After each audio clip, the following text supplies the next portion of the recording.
Welcome back to Boss Uncaged Podcast. So this episode is definitely one of those episodes that's it's kind of ironic. It's like I've had enough time to know who this individual is. I know his values. He's given me people that you've already seen me interview, and now we finally have an opportunity to get on the same podcast at the same time. My man, Randy. So I like to give whoever I'm interviewing with a particular nickname, and his nickname is one that obviously he's earned. Right. So we're going to name him the Giving Boss. And that makes perfect sense for what we're about to talk about. So why don't you tell the audience a little bit more about you and what would you like to talk about today, Randy? Dude, I'm fired up to be here. This is a long time coming. Honestly, what I'd love to just talk about is how people can start thinking bigger and going bigger so they can give bigger. That is my nature. That is everything I believe in, is just how we can use our business principles to grow our businesses while simultaneously giving back and supporting others, which allows us to buy our happiness and create more good in the world and not feel guilty about making unlimited potential revenue. So, with that, obviously, historically, that people, they start a business and they don't usually start a business with giving in mind. And I think that you started what you're doing right now with that as a principle. And I want you to kind of talk about your title. Like, what is a fractional CGO? Like, what does that stand for? Yeah, so I came with this really cool concept called a Fractional Chief Giving Officer. And that stemmed from about 6 months ago. I ran a mastermind and I gave all the principles and keys to people on how they can start adding giving components into their businesses, the messaging, the marketing, how they can do it. I gave them ideas on how they can do it, and I gave them the full blueprints. And then about 6 months after the mastermind, I followed up and asked everyone, who here has implemented this strategy in or added giving components to their businesses? And a lot of them hadn't actually implemented it yet. They still wanted to, and they still believed in it, but they didn't have the time, effort, or energy to be able to put it into their business. And so that's when I realized that it wasn't the fact that businesses didn't want to give back, it's that they didn't know how and they didn't have the time.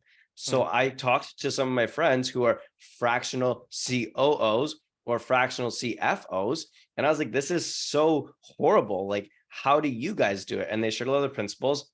And that's when I realized that I could create something this market hasn't seen yet, which is called a fractional chief giving officer, because big corporations get to hire chief giving officers, or they have people on their team to manage their giving initiatives or their outreach or their internal volunteering opportunities. Well, what I've done is made that available. So I basically have coined the kind of term, making strategic philanthropy available to all businesses by being a fractional chief giving officer.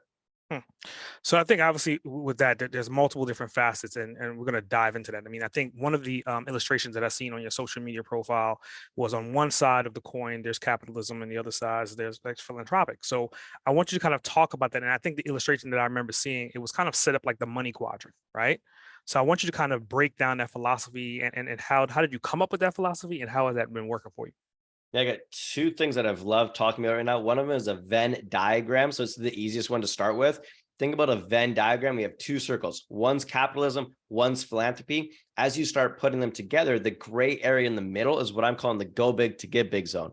We are taking capitalism and philanthropy and marrying it together. The next one is the 4-quadrant system, where picture this, in the bottom left quadrant is an unmotivated business. So that's a business that's not making money and not making any impact. As we go higher in the quadrants, so on the top side of the quadrants, that's people that are making money. Those are people that are actually producing revenue in their businesses. So top left, you'll find a profitable business. That's where 90% of business owners live. They're profitable businesses. As we scale right, we have impact. So on the bottom right quadrant, we'll have a nonprofit business. So a company that's not making a lot of money, but they're making extreme amounts of impact. Well, in that top right quadrant, that's what we call a go big to give big business. That's a business that is making unlimited income potential. They are scaling as high as they can on the top side of the image, so they can make as much money as possible, but they're also scaling as far right as they can, where they're making as much impact as they can. And what you actually get is a diagonal line that shines through to the top right quadrant that basically says, hey, you can earn as much money as you want in this world, as long as you're simultaneously making impact along the side of it. And that's why I love speaking about how we can use capitalism to become business owners. You need capitalists in this world, but how we can use that with philanthropy and impact to not feel guilty about making as much money as we want. So, I mean, I think that all of this kind of stemmed from your original business, which happened to be in real estate. And I think in that one, you had an equation that was pretty similar, but you was talking about what would it look like to give $10 per door per month. So I want you to kind of talk about like, how did you come from like the real estate aspect of it? And when you came up with the $10 a month, obviously you're talking about multi-key units. How does that then convert into this $10 a month to give back? Yeah, that a lot of that stemmed from being labeled as a greedy capitalist in the real estate space, right? As real estate investors, a lot of us get labeled as greedy capitalists. Well, I wanted to be the opposite. I wanted to use my real estate to make an impact in this world. And so my business partner and I were chatting, and we decided that if we donated $10 per door per month, so take our fiveplex as an easy example that people can relate to. Our fiveplex donates $50 per month to charity. So the more doors we were able to buy, the more impact we were able to make along the way. So as we added 20, 30, 40, 50 doors, our donations went up to $200, $300, $400, $500 a month. And that was just how we rationalized and felt good about buying more doors. And the more we were able to buy, the more we were able to give. And that's where the principle of go big to give big was founded, was that we realized that the bigger we went, the more we could give. We need to go big to give big. And so we started implementing that into everything that we touched along the way, where everything had a direct giving component and a direct relation to the revenue that we were producing. So, I mean, obviously on your website, talking about like these principles, there's one particular thing that I want you to kind of like dive into a little bit, and it was impact assessment and evaluation. So, like, how does that work? You get a new client, and are you looking at basically like how much revenue they're making and how much impact they're giving back? Kind of, can you unpack that for us a little bit? Yeah, a lot of it comes down to it's such a hard metric to actually track, because everyone has a different value of what they believe in giving.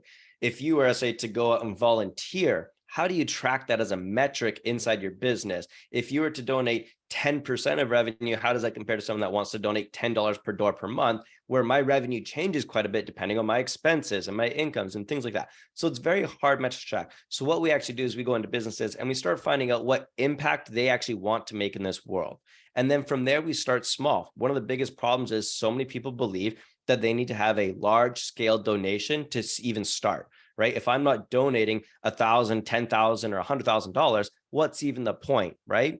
So we actually go in and we assess, where can we actually start small to get you start believing in the principles and the concepts of it, which for us was $10 per door per month. I had a duplex, right? So I was donating $20 a month. That wasn't changing lives for anyone, but it was the concept we built in that as we scaled was able to do. So we'll go in, we'll assess all the revenues they make, where they're getting it from, and we'll find a small line item that we can attach a giving component to. Once they start seeing and feeling how good it feels to make that donation and moving it into a separate account, no different than you pay tax accounts or you move money in your accounts to pay tax, we call it the giving tax, the tax you're happy to pay. I'm happy to move that money over to that account because I'm making impact with it. So we go in and we assess all their incomes, come up with the giving strategies that we can put into place based on what they have there, starting small, right? We're not talking about writing off $100,000 in donations in the first year, just building the principles and concepts around giving. And then, sorry, as we scale that, that's where we'll actually start to see a lot more of the impact on the back end, is once they've bought into the principle, because so many people need to have a proven metric along the way. That metric is happiness. The feeling you get when you give is undescribable. You can't track it. Now, when we talk about a metric of how much you donate, that's kind of a cool number, but the feeling you get is untrackable. We need people to feel that movement. And then from there, we scale the happiness feeling, and they can tell us how far they want to take the initiative in the giving. Mm, mm. So I think that kind of plays into your statement about, and a question, but it's also a statement. Can money buy happiness? Yeah, it's one of my favorite questions in the world. And it's something I ask in the end of my podcast to all my guests. And the true question is, can more money bring you more happiness? Absolutely not. If I put more money in your bank today, I say you'd probably feel a lot more safe and secure, but it's not going to bring you more happiness. But it's what you do with that money that allows you to go buy happiness.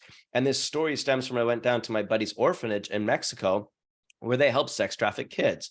And while we were down there, we said, what can we do to kind of support these little girls that have gone through some of the worst traumatic things in their life? And he says, man, they love ice cream. So we spent $50, 50, And we went and bought a bunch of ice creams for these kids, and they were the happiest I've ever seen them. And it made me realize that for $50, I could buy myself happiness by providing some services to these kids, watching them eat ice cream after going what they've been through and being so happy for such a small investment for me made me realize that I can use money to buy my happiness. And I've done it over and over and over again to the point where I've created this concept now called your giving bank account, where every single person on this planet, doesn't matter who you are, can take $100 a month, move it into this bank account. And then you take that $100 a month and you go and buy yourself happiness. Now, how do you do that? A lot of different ways. This is the concept that I teach people. I take the 90 minutes it took for me to go out for dinner with my wife. And that 90 minutes, we had happiness. We didn't think about anything else, and it cost us $100. In that same vein, we took that $100 and we went and bought a bunch of toys for an SPCA shelter and a bunch of treats. We went over to the SPCA shelter and we hung out and we played with the dogs. We fed them treats and we just loved on them for 90 minutes. Same 90 minutes, same $100. But my wife and I, we get to share that memory we had of serving and volunteering for weeks and months after we talk about it. We've never once talked about one of the dinners that we've gone out with for 90 minutes. So that's how we're able to start buying our happiness, is using money that serves to do good, and then using that to create memories of a lifetime by doing good with it. So just to kind of pull back a little bit, I mean, earlier on you had talked about having the dual bank accounts, right? And obviously the equation that you always hear is pay yourself first, right? And then obviously you're talking about having another bank account for taxes, and you having a bank account for giving. Isn't giving pretty much like a tax item that someone can kind of reduce from their general taxes if they give a particular amount of money every year? Yeah. So oftentimes what we do is the reason why we create what we call a giving.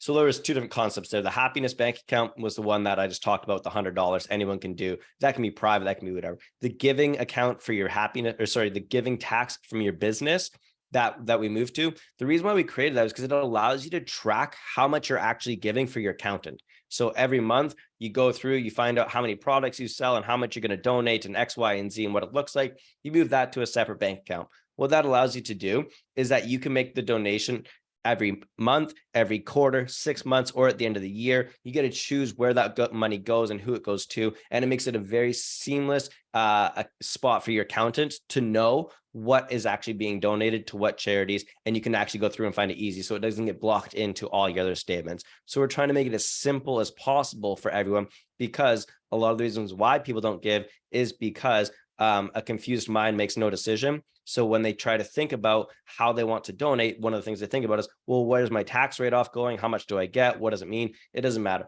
Move it into a separate bank account. Let your accountant deal with what the actual tax receipts are going to look like.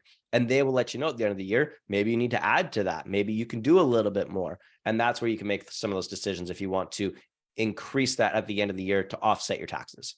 Wow. Wow. I think probably one of the most impactful things that I've ever seen you state, and it's one of those things that, like, it should be on a t-shirt. Somebody should get a tattoo on their leg with this comment.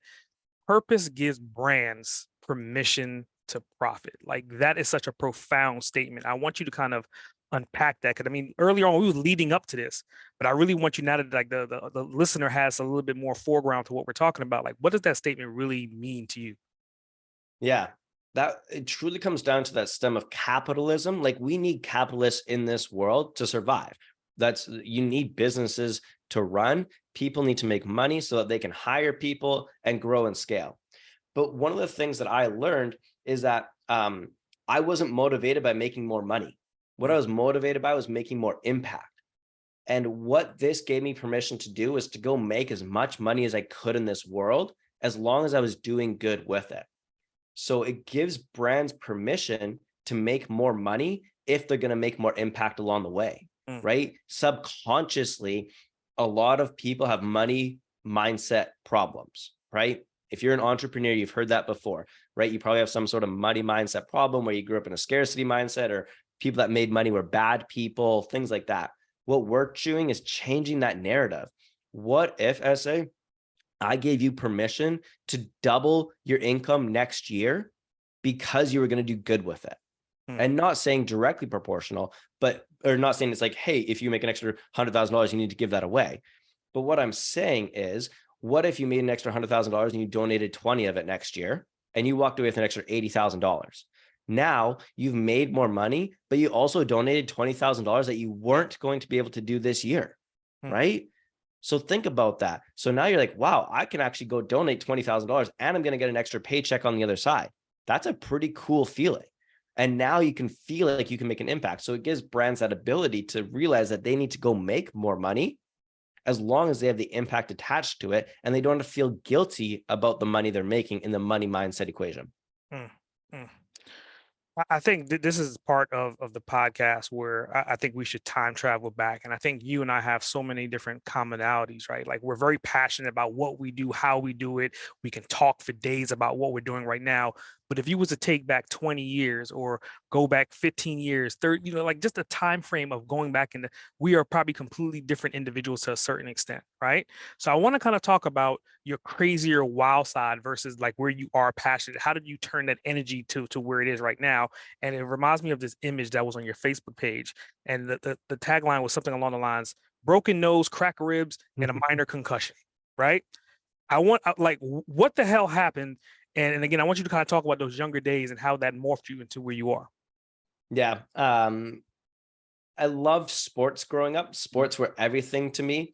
And so I played soccer, I played baseball, I biked, I did a lot of things. And it's the things that kept me out of trouble. I grew up in what I didn't know at the time, but I know now is a lot of ADHD, a lot of having to be distracted, a lot of looking for trouble if I wasn't entertained or my brain wasn't stimulated. And so sports were my outlet. And one of those sports was mountain biking. I would go sit for hours building jumps and building ladders to ride across and cruising through the mountains. And as I continued to progress as a rider in there, things got bigger, the jumps got bigger, the drops got bigger. And it was actually kind of ironic is the week that I got my license so that I could drive myself, I drove to one of my friend's house that had some dirt jumps. And unfortunately, I crashed on one of the dirt jumps and ended up breaking my nose, breaking some ribs and a concussion. And that was the day that I retired my bike because I got my license. I didn't need to pedal my ass around anymore. I could now drive. And that was the same time where I started working. And that was where I led into starting to get my job. And I grew up in a lower income, but not lower class family, as Tim's stories taught me to say, right? Not low class, but low income. And so I realized I had to start working very early on. So a lot of those principles that I had around sports and keeping me entertained was what I took into the business world, where I just loved the concept of working. I knew I had to work for everything that I wanted in life, but it was very easy for me to work because it kept me distracted. I could think very fast. I had a lot of energy. I had a lot of motivation. So I just took a lot of the principles that I applied in my early life of sports and brought it into the business world. So I give all the credit to the leadership skills, the teamwork ability, my ability to hustle and grind were directly attached to how hard I played sports, where I was playing soccer 3 days a week and baseball and biking and school and everything. I never had a moment to relax. That's how I took it into the business as well. So, I mean, obviously with that comes with like highs and lows, right? You're talking about riding a bike, potentially that was kind of like your creative outlet, but you like to travel as well. And I remember there was an actual clip and it was you and your brother and you guys were surfing in Hawaii, like in the early 2000s. So I want to kind of like talk about like the family aspect, like how does that play into you giving back? I mean, obviously I would think that would make your parents very proud, but is that potentially a factor to what you're doing, or you're just doing it because that's what you needed to do for yourself? Yeah, my family always instilled in me just some great principles and philosophies. We went on a trip to, and I share this in a way that, my grandparents supported our trips. My parents never paid for a trip for us to go on. It was always our grandparents taking us as a family on a trip. And one of the things that my parents did is we went to Mexico, probably when I was like 12, 13 years old. And we met one of the bartenders at the resort. And he offered for us to go back to his house. And so at a young age, I went to this Mexican family's house where there was no floor. It was just dirt. And they gave us a bunch of food, even though they didn't have a lot. And my parents kind of taught and trained me from those experiences how lucky we were to even have what little we had, right? And so some of those traveling experiences, my parents didn't take it and teach me how to or treat it as like a complete vacation. They always showed me the principles of giving back and what we had. And my family for always, as much as I can remember, any chance they had to support somebody, even though they couldn't afford it, they did it. And that's a good example. One of my best friends grew up in a family where there was some alcoholism, and he oftentimes had to fend for himself to make food or feed himself in different areas. And my parents extended the invite to him to always come for dinner, open door policy, and he would show up at our house. My family didn't have the money to afford a bunch of more food or feed more people, but they realized that they could help this young guy. And eventually they went on to adopt him. So my best friend was actually adopted by my parents. So they could co-sign for a lot of his stuff and brought him in. And they're just those kinds of people that instilled that it's always about giving and serving others. And that's how we can find our happiness more than money. So that leads into a lot of the money principles I was taught, that money was not bad, but we didn't need it. We didn't need money to be happy. We could serve and find happiness. So, I mean, obviously, what you're focused on, I think some people will embrace it. Some people probably won't embrace it. So you're always trying to overcome certain hurdles, right? And I think one of the hurdles that you've done in life is you conquered 29,000 feet in 36 hours, right? That's a hell of an accomplishment, equal to climbing Everest. So I want you to kind of talk about, why do you kind of push your limits to a certain extent? Do pushing your limits help you to then push bigger to give more? Yeah, 100%. My favorite challenge of all time. So I've always been a runner. I've always loved kind of fitness in the world. I did some CrossFit and I love challenging myself that way. But I heard a guy, his name is Jesse Itzler, and he just talked about all these principles of how he loved using physical fitness to challenge himself to see what he was capable of. I got into a bit of the David Goggins and some of the other people. But what I loved about Jesse was a lot of what he talked about, the principles of marrying doing hard things in physical fitness and how that relates to your business and how it challenged you to do more physical things in fitness. I was going through a challenging time in my business. I didn't know the direction I wanted to go and what I wanted to do. And so I took it upon myself to say, why don't I do some really extreme fitness challenges to just see what I'm capable of, see if I get some mental clarity, find out what's on the other side of it. So I signed up for this really cool event called 29029 Everesting. And basically you hike up a mountain and gondola down for the equivalent height of 29,029 feet, or the height of Mount Everest. And so you have 36 hours to complete. And if people are watching the video, I got the award right behind me here. It reminds me every day of what it is. And I went into that challenge wanting to find a new level of thinking. And I just wanted to find the pain cave, essentially, like a new way of finding out what I was capable of, because I was stagnant in business, but I knew I could reset it by challenging my physical fitness. And so I went into that event, and Jesse Itzler, one of the best motivational speakers I've ever heard on the planet. I've listened to them all across the board. He is hands down one of the best. Talked about emptying the tank and leaving it all on the mountain. And he said, when you leave everything out here and you play all out, that's what you'll get the most out of this weekend. Well, I hiked for, we started at 6 a.m. It was about 9 o'clock. So it's at 15 hours. And a lot of people were starting to duck off and go to bed, and they were starting to go to sleep because you had 36 hours to complete. So they would hike most of the day. They had a few laps left. They would wake up in the morning and do it again. I said, I want to leave it all on the mountain. I didn't come here to sleep. I came out here to find out what I was capable of. So I hiked through the night by myself in the pitch black, and I completed in 23 hours. I finished, I think, third or fourth of 250 people because I went through the night, but it was in the middle of the night where I got a bunch of downloads and a bunch of ideas for how to expand and grow Go Big to Give Big, and is literally what changed all my philosophies of who I was as a human and what I was capable of and where I wanted to go. So 29029 was the single greatest thing I ever did for my business, for my mental health, for everything. And I've continued that on. I ended up running a marathon 7 days after I got home, with never running more than 10K in my life. So I did this marathon. It is 56 kilometers, which is just over a marathon for those that are American. I don't know exactly what it is, like 22 kilometers or 22 miles, I think, for a marathon, something like that. And so I hiked a marathon, and then 7 days later went and ran my first ever marathon with no background in running, no training, no nothing. And it was in those two challenges where I had the biggest downloads of my life on how I was going to trajectorily change everything. And I've lived to that purpose to this day.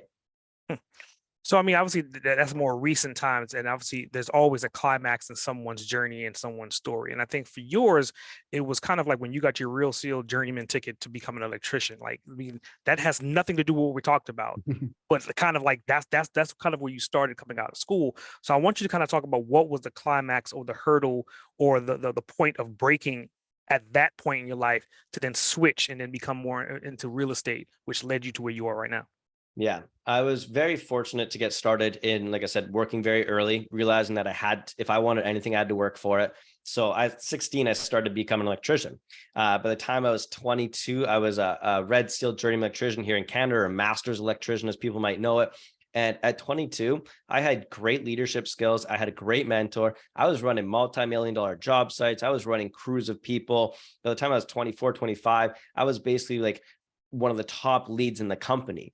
Me and my mentor were actually in conversations to buy my electrical contracting company. But every single day, that same mentor, my journeyman that took me under his wing, he would say to me, Randy, you have so much more potential than just being an electrician. Every single day. And I never understood why, right? I didn't understand what he saw in me. I was like, dude, I'm just climbing the ladder like anybody else is supposed to do. Mm-hmm.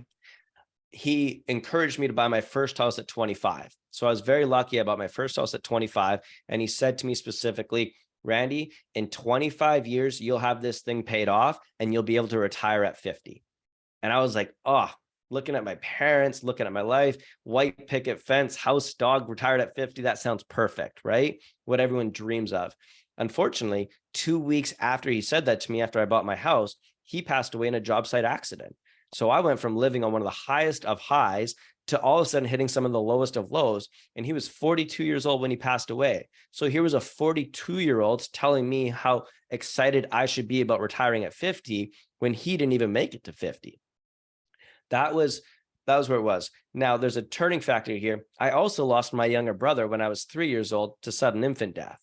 And so I learned early on at a young age that therapy was actually good for you. I learned about how to channel some of this stuff and worked with my parents in a lot of that space. So when he passed away, I realized that I had two options in life. I could, woe is me, start getting into drugs and alcohol and ruin everything that I'd built to date. Or I could take this opportunity and say, what is the next lesson and how do I grow from this? So I got a therapist 2 days after he passed away. And the therapist asked me, Randy, you need to go find something to take you away from the pain and trauma that you're feeling right now and kind of just, give you something to focus on instead of the pain that you're going through. And so I just Googled how to make a ton of money and never work again, right? I thought, you know what, if he passed away at 42, I'm going to make sure that I have enough money to retire and I'm going to retire my whole family so they never have to work again. And that's where I found real estate investing. And I was very lucky that at 25, my parents said to me, Randy, go chase your dreams, go chase your goals. We believe in you. You have no family, no kids, and you've got a house to fall back on. Worst case scenario, you can become a journeyman electrician making the same money you were, and you're light years ahead of a lot of people. So very fortunate my family believed in me. And I just went all in on real estate investing. I spent what little money I had on credit cards and lines of credits to learn about real estate investing. I did some really cool math where I realized, hey, if I spent $20,000 or $30,000 on education on how to go buy and flip a house, if I flipped one house, I'd make $20,000 or $30,000. So why wouldn't I make that investment knowing that I was confident enough to flip that one house? And then after that, it becomes what I call an infinite return on investment on the education I learned. I spent 20 or 30,000, I made 20 or 30,000 back, but that strategy I learned and the education I got becomes an infinite ROI for any more money I make in that industry. And that's just how my philosophy on life. And that's how I've continued to grow into where I am today. But that was the turning point for me, was losing my best friend and Googling how to make money and finding real estate investing as a vehicle to go build wealth in, and just not thinking twice about it and going all in on it. Wow. I mean, I think it's definitely unfortunate that you lost someone that was a mentor and a best friend But, if we want to look at it in comparison to where you are right now, I would say September 24th of last, you pretty much found your new best friend, right? So I want you to kind of talk about Samantha for a minute. Because I mean, obviously she's a part of this equation. She's a part of your journey. And both of you kind of fall into the space of media to a certain extent. So I want to talk about how does that work for you guys? Yeah. Wow, you did some serious research. This is like some FBI research you've done here. No, I'm very proud of my now wife, Samantha.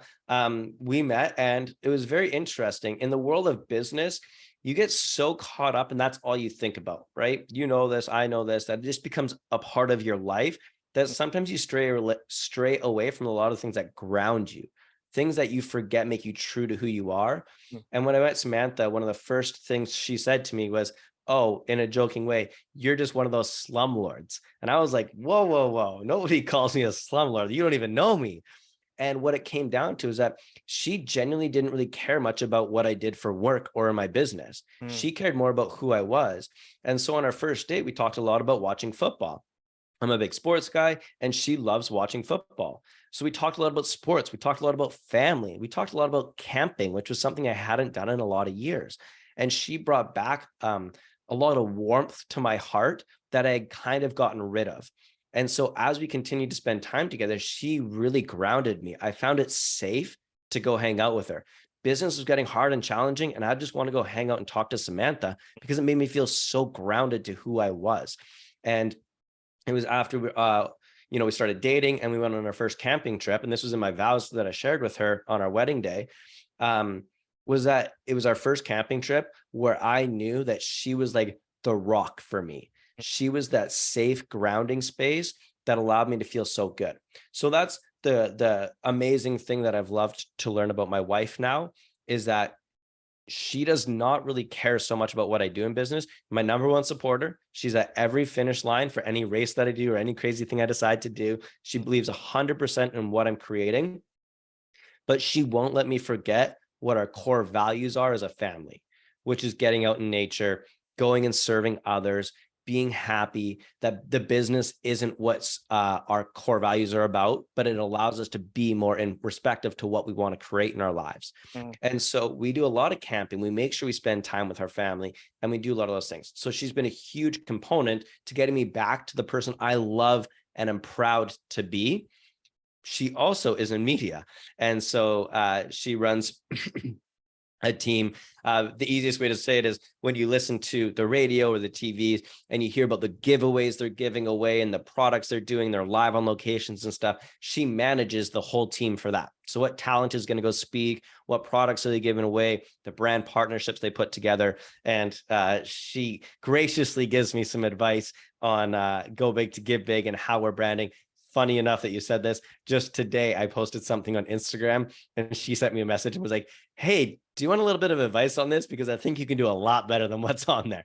So although she's not directly attached to the business and not helping me run it, she's such a great third party, again, non-entrepreneur, to give me feedback on things that she just sees from her eyes. So it's been a very fun dynamic to be able to talk a little bit of business, but not let it consume our lives and stay core true value to who we are. Wow. It's definitely, I mean, interesting. I think like opposites definitely attract, but opposites with like similar polarities. And that's kind of what you found. You found an opposite, but you found someone that can speak your language as well, which makes what you do so much more impactful. So, I mean, talking about general impact, talking about education and the fact that, you're with your best friend and she gives you insight. You lost a best friend that was giving you insight on this journey between both these best friends. There had to have been a lot of education, like you said. So I want you to kind of talk to the listeners and make a recommendation for a book that someone should read if they're on that journey, on that upward climb. There's so many of my favorite books. I want to give one more quick story of how another best friend played something in my life, and it'll tie kind of into this. I went on a self-development retreat, and as I was going through a lot of this stuff, and one of the things they told me to do is an exercise, and they told me to write out your 5 happiest moments in life. Not like, oh, I got married, so it had to be there, but like true core to yourself. What were your happiest moments? And a lot of my happiest moments were fishing with one of my best friends. And we were very close, and he was just about to have twin girls. And I was at this event, and I think 2 of my 5 happiest moments in my life were fishing with this guy. And so I said, you know what? Coming back, what human do I want to be where if I can have these happiest moments by just driving 30 minutes and hanging out with my best friend, and he's just about to have twin girls, what can I do? So I made a commitment from that day that every single month I would go see him and his girls. It makes me emotional, God. And one of the things that we did was that I said, well, what if we bought a rental house together? This is as I was building my business. And he was like, yeah, I don't really know anything about buying rental houses, but you do. So I've got an extra cash. Why don't we buy a house? So we actually bought a house together, and we used the cash flow from that house to pay for us to go fishing every single month. And that is how we were able to build on our friendship, stay close, but has kept us together. And every single month I've gone and seen him and his girls. They're 4 now. So we've owned that rental property for 4.5 years. And it has been one of the key components to keeping my friendship. He's not an entrepreneur. He's not a business guy. He's not in that space. He cares more about me, my business, my life, everything. But it was that rental property and that decision to realize that if some of my happiest moments were with this guy and we live 30 minutes away from each other, why wouldn't I want that every single month? So just on that concept of friends and philosophies of life and stuff, that's where it is. So sorry for ignoring the question you had. I just wanted to share that principle because I don't share that on many podcasts, and you kind of brought that out in me on that way. Yeah. So before you even get into the books, I think, like you brought up fishing, right? And I want to kind of talk about like because if I remember correctly, there was a post or even like a image folder in one of your accounts back in May of 2013, and you were fishing for salmon. So again, like this current theme of fishing, is that something that you kind of got from like your forefathers? Like, why is fishing such a connecting factor for you? Yeah. My dad loved fishing. My grandpa ran a fishing charter company. And it was, again, we go back to these like core grounding moments. Going fishing is one of the best memories I have of being able to check out completely. Business consumed my life. When I say consumed it consumed it. And the moments that I have of being relaxed are camping and fishing, right? That's where I'm grounded. And Richard, my best friend, would always tell me, bro, I got to get you out fishing because you have so much on the go and it's our space. So when we go fishing, it's just 2 dudes sitting on a boat, chatting about life. And you say anything, you do anything, nobody hears you. And it's just like this pure, like sanctuary. It is the safest, most sacred space. So Richard knows more things than anybody ever will because they've been set on that boat that doesn't leave the boat. So fishing's always been like a thing that allows me to just ground myself. I love it. It's relaxing. Again, we go to the ADHD. When you're fishing, you're always on in some ways. There's a lot of sitting doing nothing, but on days where it's crazy, you're driving the boat, you're navigating the seas, you're fishing, you're doing a lot of stuff. So a lot of stimulation inside of it. So fishing's been great for me in that space. And it's just been one of the core things that I've found to help me relax and ground myself in a lot of chaos. Wow. So hitting that switch back in time, right? What books would you recommend? And again, you can select maybe 1 or 2 books. Again, because I think a listener that's listening to you, they hear your energy, they hear your positivity, but obviously that is part of learning what you're doing, why you're doing, and how you're doing it. Yeah. Some books now that I've read that I would recommend to anyone listening. I'm going to start with one that's called The 24-Hour Walk by Colin O'Brady. And he talks about completely checking out, putting your phone down, and walking for 24 hours. Wow. Actually, it might be the 12-hour walk. And he talks about walking for 12 hours, sorry. And it's called the 12-hour walk. And he talks about walking for 12 hours, but putting everything away and just being present to the universe that you're walking in. You notice so many things when you don't have your phone on you and you get kind of this delusional state after a few hours where you're like, I got to think about something. He said, you notice how more vibrant everything is and stuff like that. Colin O'Brady is one of the co-founders of 29029, the event that I did with Jesse Itzler. They both co-founded it. And he's done some of the most crazy stuff in the world, climbing Everest and being the first person to go across Antarctica. But the principles in the books he talks a lot about are a lot of what I applied to my life today of using physical fitness to attach to your business. So the 12-hour walk by Colin O'Brady, and it's all about just the principles of checking out and things like that. Absolutely amazing book. The second one I like to recommend, Living with a Seal by Jesse Itzler. It's one of the funnest books I've listened to on the business side of things, Jesse does a very good job of not just being the boring business book, but if you know David Goggins, he actually had David Goggins come live with him for 30 days. And he shares all these stories of living with a SEAL. And it's just absolutely hilarious that he makes him start doing like a burpee test in the middle, right before one of his meetings. And just, again, the philosophy is that we're capable of a lot more. When you're sitting here like, oh, I've got so many big meetings today, I don't have time to go for a run. No, you have time to go for a run. You're just choosing not to. So that's that. Emma, I got to give a shout out to the classic all-time favorite, Rich Dad Poor Dad. I mean, anyone who hasn't read Rich Dad Poor Dad, that is the first book I ever read in my life. I hated reading. Again, a lot of those ADHD principles didn't allow me to become a good reader until I learned how to read with it. But Rich Dad Poor Dad was the first book I ever read where I learned about assets and liabilities and how you need to buy assets to pay for your liabilities, which is why I bought my rental property to pay for our fishing, because we couldn't afford to go fishing every week or every month.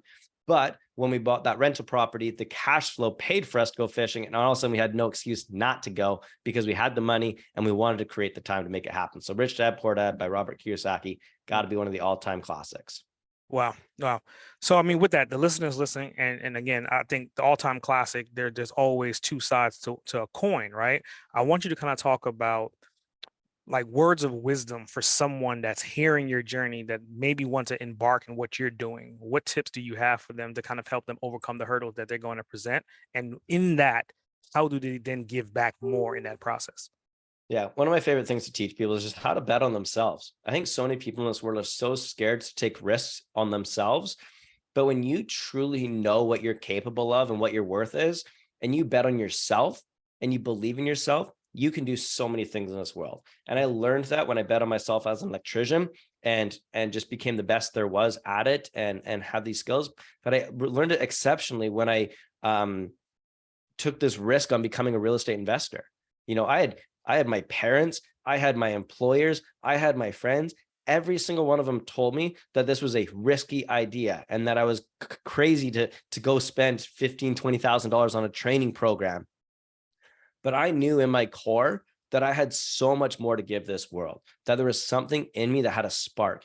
And so by learning how to bet on myself, knowing that I was never going to give up, that I had the skill sets to do it, that it was something I wanted to do more than anything in this world, I just didn't let myself fail.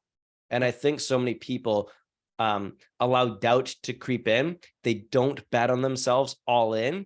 And that's where doubt overtakes them. And that's why they don't succeed. I've never had any doubt. Anything I go into, I believe is going to be 100% and it's going to work. And that's why I believe I have so much success, everything that I touch, because everything I touch, I believe I'm 100% capable of it.